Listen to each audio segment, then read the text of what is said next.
राखिराख्नु भएको छ तर पनि हजुरहरूलाई प्रोक्सी सर्भर भेटिएको छैन भने चाहिँ प्रोक्सी सर्भरमा चाहिँ हजुरहरूले नयाँ बन्डल जुन बन्डल गेममा आएको छैन त्यस्तो टाइपको बन्डलहरूलाई पनि देख्न सक्नुहुनेछ। प्रोक्सी सर्भर भेट्टाए पनि हजुरहरूले आफ्नो साथीहरूलाई गिफ्ट गर्दाखेरि मेल बक्समा चाहिँ जाँदैन। आजको भिडियोमा चाहिँ मैले हजुरहरूलाई एउटा यस्तो प्रोक्सी सर्भर चाहिँ दिनेछु जुन प्रोक्सी चाहिँ हजुरहरूले आफ्नो साथीहरूलाई चाहिँ गिफ्ट गर्न सक्नुहुनेछ। आजको यो भिडियो चाहिँ हजुरहरूले इन्डसम्म चाहिँ हेर्नु होला। इन्डसम्म हेरिसकेपछि चाहिँ प्रोक्सी सर्भर कसरी डाउनलोड गर्ने भनेर चाहिँ हजुरहरूलाई थाहा हुनेछ। अहिले यो जुन भिडियो हजुरहरूले हेर्नुभएको छ यसको जुन कमेन्ट सेक्सनमा चाहिँ जानु होला। कमेन्ट सेक्सनमा चाहिँ त्यहाँ लिङ्क रहेको छ, डिस्क्रिप्सनमा पनि हजुरहरूले लिङ्क चाहिँ देख्न सक्नुहुनेछ। त्यसमा क्लिक गर्नु होला।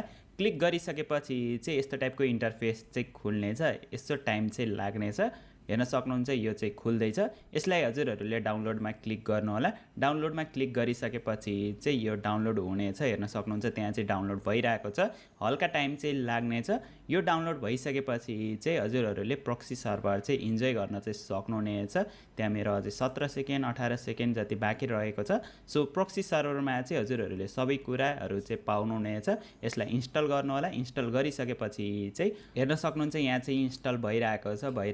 ओके यहाँ ओपन गरौँ। यो इन्स्टल चाहिँ भइसकेको छ। ओके मैले यसलाई ओपन गर्दैछु। हेर्न सक्नुहुन्छ ओपन पनि भइरहेको छ।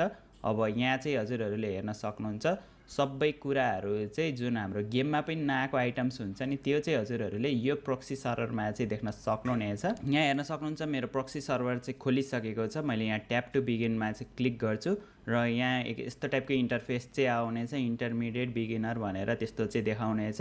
यसमा चाहिँ हजुरहरूले आफ्नो निकनेम हालेर अगाडि चाहिँ बढ्नु होला। त्यसपछि चाहिँ यहाँ यस्तो टाइपको इन्टरफेस चाहिँ देखाउनेछ।